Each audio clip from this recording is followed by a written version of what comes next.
Okay, in this video I'm going to show you in as much detail as possible how to take apart your A5, all of the vital O-rings and how to get to them, also reassemble it again. The Tippmann A5 and the Tippmann 88 are very similar markers, so the same method will apply in the 98 as it would in the A5. In this video I'll be using the Tippmann A5 with a response trigger. However, you can use the 2011 selector switch edition because this has pretty much the same internals as the standard A5. What you need to service your mark is two Allen keys, one with the size of 1/8 and the other with the size of 532. If you do not have these Allen keys, you can also use a die multi-tool. You can get these from most paintball stores and I strongly recommend one. Also, you'll need pliers, Eclipse gun oil, what you can get for about £3 or $4, also a small flathead screwdriver. The first thing you need to do is take off the barrel, so unscrew that. Also, if you have your hopper attached, take that off as well. Make sure you don't have any air or CO2 into the marker because this could cause serious injury. You don't want that. Okay, there should be 4 push pins. You need to take every one of them out. To do this, turn over the marker and push them down. Now turn your marker over and simply pull them out.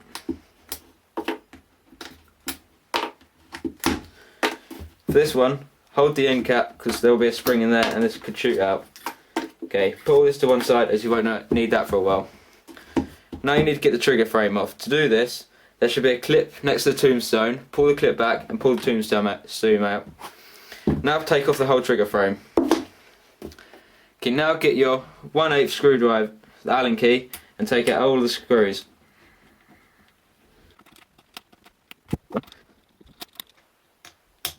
Okay, this next bit might be a bit scary, but don't worry, if you follow the video you'll be fine.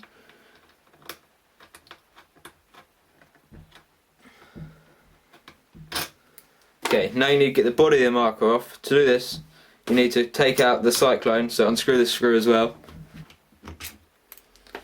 Okay, now take off the body. This is what it should look inside your Tippmann A5 or Tippmann 98 if you're taking that apart. Okay, just take this grip out and put that out of the way.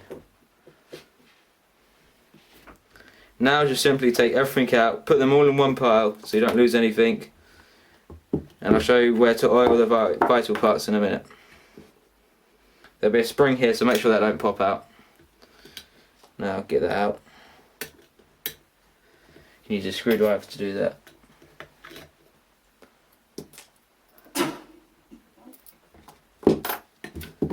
Okay, that's everything you can get out now.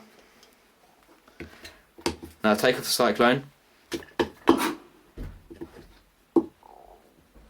Just pull this.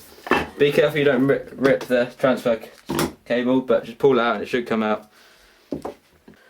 Okay, this next bit you're only going to need to do if you've got the Tippmann A5, as the Tippmann 98 does not use the cyclone. Okay, what I'm going to do here is take off the banjo. To do this you need a flathead screwdriver and unscrew the screw. This banjo is the one that leads to the cyclone. And the next bit you only need to undo if you've got a response trigger. And as this one does, you unscrew it.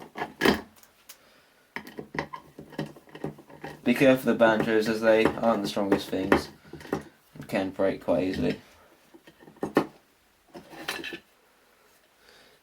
Okay, for the next bit you need to get a pair of pliers and put it on this gold bit here and just turn.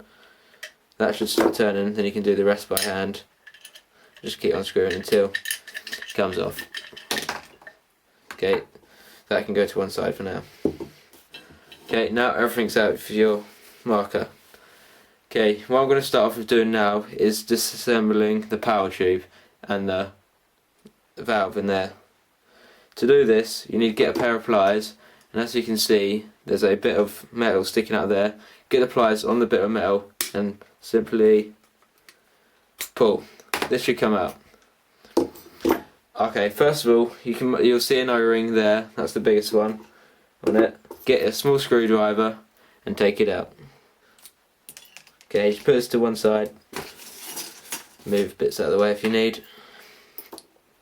Okay, now you're going to take everything out of the valve assembly. To do this, basically just where you get that pin, just push it down on the table, put your thumb over it so everything doesn't go flying out, and everything should come out.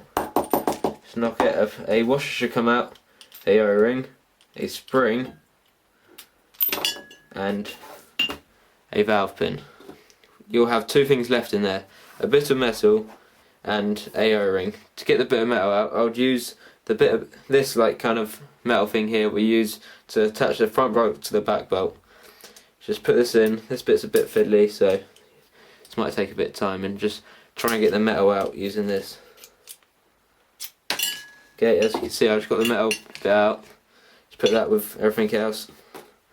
Okay, what's left is an O-ring. To get this out, get your screwdriver and put it down. Just unhook it, and it's came out there. Okay, what you should have got out is a thicker O-ring, a washer, a valve pin, a spring, a smaller O-ring and a bit of metal, and that will all go back in a sec. But what you need to do is oil the 3 O-rings. Start off with the big one, just oil that, put a bit of oil in, rub it around, then do that to the other 2.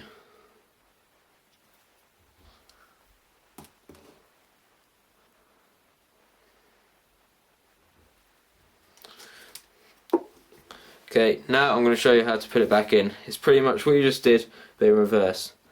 Okay, first of all, get your smallest O-ring and put it in. You might want to use this bit of metal again and just push it down. It's a bit fiddly, but it'll go in eventually.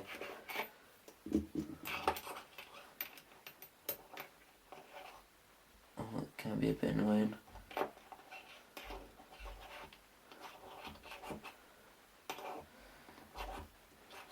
Okay, that's in. Just push it down a bit with it. Then next you'll need this bit of metal. Have the flat side at the top and the bit with the shapes on at the bottom side. So put that down. You can also use this bit of metal and just push down fairly hard to get everything in. Okay, next you'll need your valve pin. Put that in there in the hole and just kind of slot it in. Then you should feel the bit of metal stick out the other end. Okay, now get your spring and put it on the valve pin. Okay, now get your washer and put it on there. Use this again to push down, just make sure everything's gone in.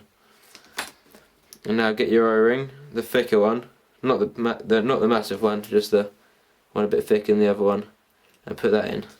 This bit can be quite fiddly to get in, so it might take a little while. Okay, I've got the O-ring in. Just to push it down a bit, you might want to get your power tube, just stick it down there and just push it down and make sure that's in. Okay, now you get your big O-ring, put it back around the edge, just put it on. Now that's on. Now you can put it back in the power tube. What you'll notice in the power tube there is a gap there. You might not be able to see it that well on the camera because it's quite dark. That gap there. Make sure that's lined up with that gap there. So put that in. So you can see I've got it lined up there. You can see right into it. Okay, now the power tube's back to normal. You can just put that aside and we'll wait till we're putting it back in. Okay, this O-ring on here isn't too important, but you might want to get a bit of oil, just put it around there and rub it in. You don't need that until we go back to putting it back together. Okay, this is called the back bolt. You'll notice one O-ring at the end. Get your small screwdriver and take it out. This is also quite another important O-ring, so make sure this is lubed up. Just put a bit of oil in, rub it around. Now put it back on. Okay, that's the back bolt done. Now I am going to do the front bolt. Just what you want to do is get oil, put it on the power tube bit there, because this plastic will be moving up at each other a lot. Just go like that, get them all on. Just put that to one side. Okay, now you've done all this, we're going to reassemble the marker. First of all, get your power tube and the front bolt and place this inside the marker. Make sure that's moving fine. Stop in that. Now get your back bolt, and as you can see there's a hole there. Have the hole facing that direction, you can see it there. And now get this bit of metal and attach the front bolt and the back bolt together. And just move it along, see if that's moving fine, and yeah, that is. Okay, this next bit, this is the ball stopper. This stops the balls just falling right out, so place that in. It's the orange thing. And next is the thing that keeps the tombstone in, the lever. Put the bit of plastic in, and get the spring and just push in. This bit can be a bit fiddly sometimes, but it goes in. Okay, and now for the barrel adapter, just put that in. You won't need this if you use a flat line, but if you want the standard BT-A5 thread, have that in. Okay, this little gold bit here is for the response trigger, so if you're using the response trigger, put that in. Now for the cocking handle. This bit's always fiddly, so just rest that there for now. And you need the bolt to put the foregrip on, so just place that there. I always seem to forget to put that in, but if you're watching the video you shouldn't. Okay, now you need to put the main body in. This is always a bit fiddly because the spring always pops out of the cocking handle, but might have been able to get it in. No, it came out. This bit here seems to be in right. Okay, now get the cocking handle again. And put it in. Oh.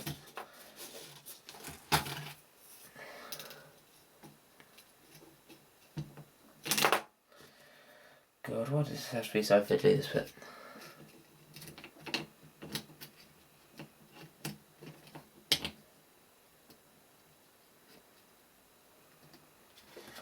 Okay, just be careful putting this in so you don't knock the thing. Just push it down.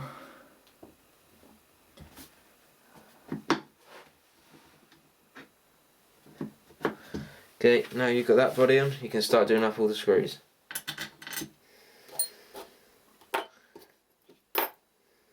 Where's the Allen key? The Allen key is there. Okay, I'm just going to fast forward this bit because this takes a little while.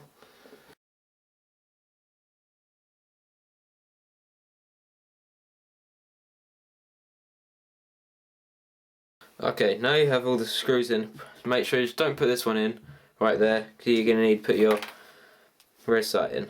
Just slot that in. Now get the screw, put it in.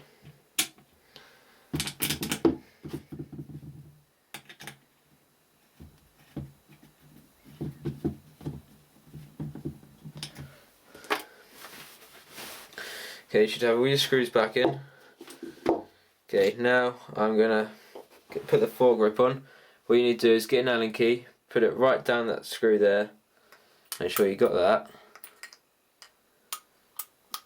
Get that in there. No, they're not in yet. Okay, that's in. Then put it up against the bolt there.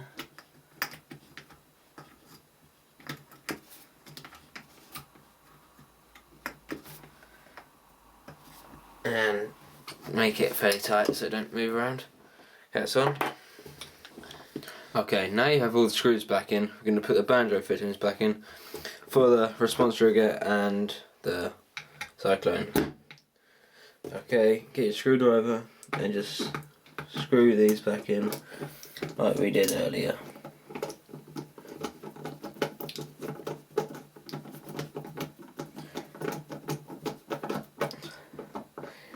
These need to be fairly tight because you don't want air leaking out of that. Okay, we're going to get this in. So just screw this in.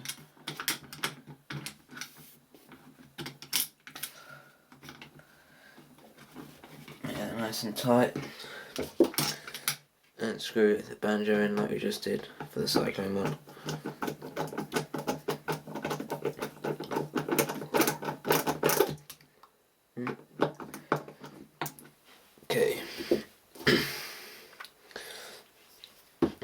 Now we're going to put the tombstone in and fit the grip back on. For the tombstone, all you need to do is push it in there, and for the grip, just slot it in. Okay, get some push pins on that so it doesn't come out.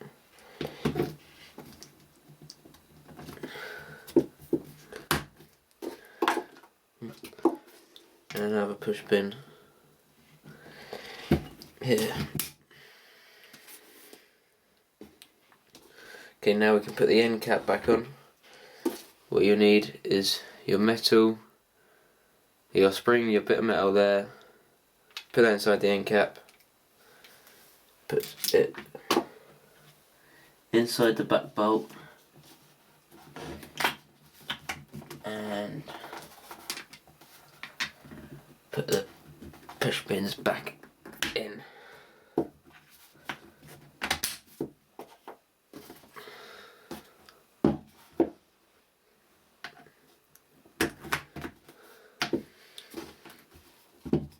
Okay, at this point you might want to test out, see if it still cocks and fires. That's all good. Okay, now that's all together, I'm going to start on the cyclone. Okay, first of all I'm going to show you how to get the squishy padders out. You might need to get these out, you might get paint stuck in there, so just get a screwdriver. I'm just going to use the die multi-tool. Get it in the screw. You need to hold the paddles still and just turn.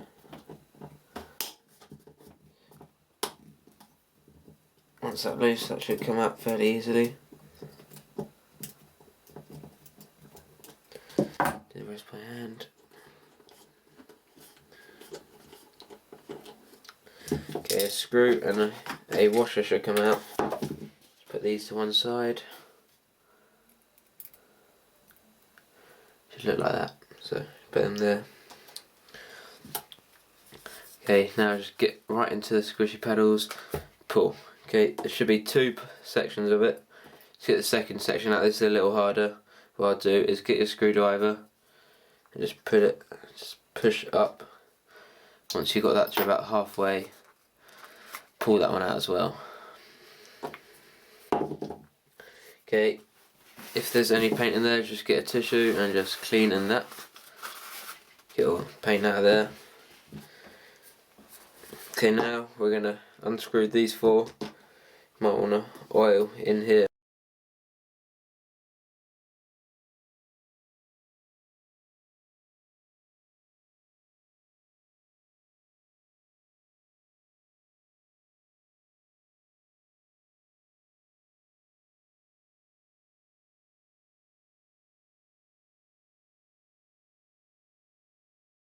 Okay, now you've unscrewed all four of these, just take these out.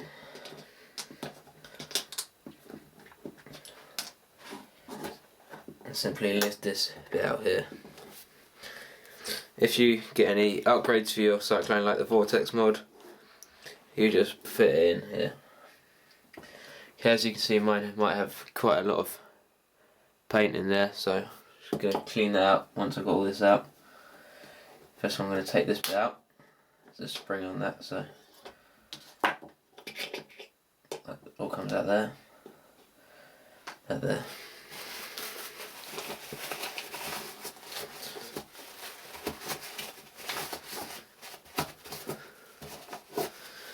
Put a bit of oil in there. Make sure that's all going in. Okay, then get that bit of metal I just took out.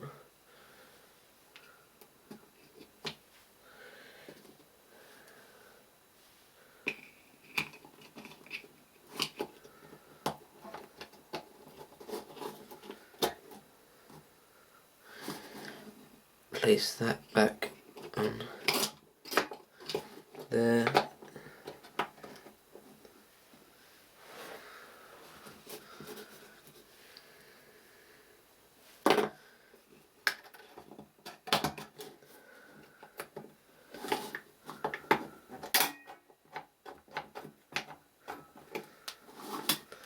Seems to be working alright.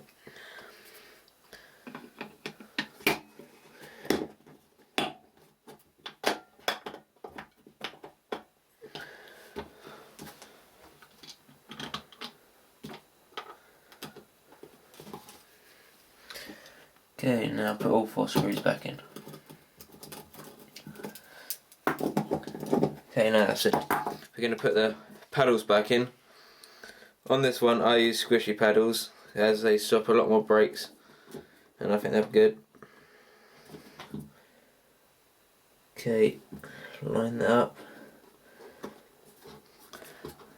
and push that in, a bit dark, but yeah. All these just simply just go back in.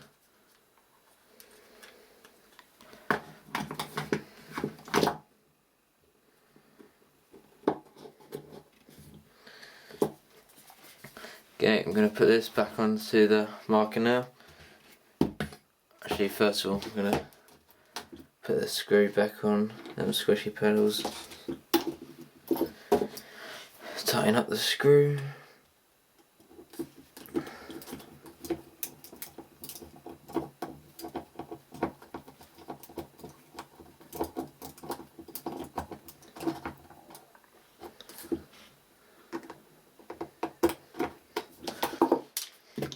Okay, now turn your marker over.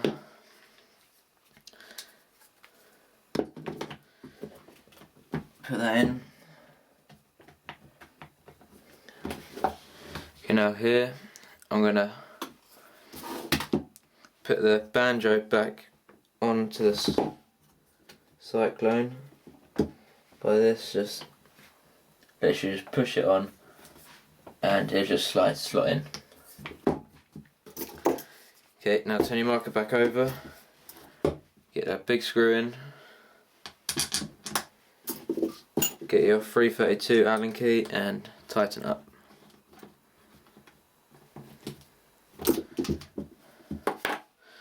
And now you can put your barrel back on.